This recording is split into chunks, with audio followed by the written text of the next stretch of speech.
রোশনাই ধারাবাহিকে একের পর এক নতুন চমক আসতেই আছে। হ্যাঁ বন্ধুরা, এখানে গরিমাকে মৃত্যুর দিকে ঠেলে দিয়ে সুরঙ্গমা যে একটা গেম প্ল্যান করেছিল রোশনাইয়ের বিরুদ্ধে, তা কিন্তু আর সাকসেসফুল হচ্ছে না। হ্যাঁ বন্ধুরা, এখানে গরিমার শাড়িতে কিন্তু সুরঙ্গমা নিজেই সেই আগুনটা ঢেলে দিয়েছিল, যাতে সকল দোষ রোশনাইয়ের ওপর গিয়ে পড়ে।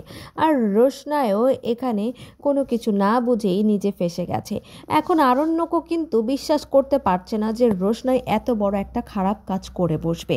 রোশনাই তো কোনোভাবেই এতটা স্বার্থপর নয় যে আরণ্যক আর গরিমার বিয়েটা বন্ধ করার জন্য রোশনাই এত একটা খারাপ পথ বেছে নেবে।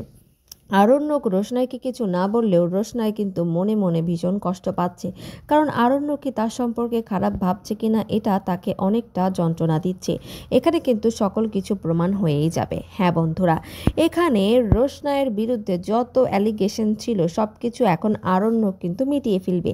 সেই মহিলা পুলিশ যেটা রোশনাইয়ের বিরুদ্ধে এখানে বলেছিল যে রোশনাইয়ের যদি কোনো দোষ না থাকে আর আসল দোষী যে তাকেই শাস্তি দেওয়া হবে, আরণ্যক আপনি কোনো টেনশন করবেন না, সেই মহিলা পুলিশ কিন্তু এখানে সিসিটিভি ক্যামেরার ফুটেজ বের করে ফেলবে এবং সেখানে সে দেখতে পাবে যে গরিমার মা সুরঙ্গমার নিজেই তার আপন মেয়ের শাড়িতে আগুনটা ঢেলে দিয়েছিল রোশনাইকে ফাঁসানোর জন্য।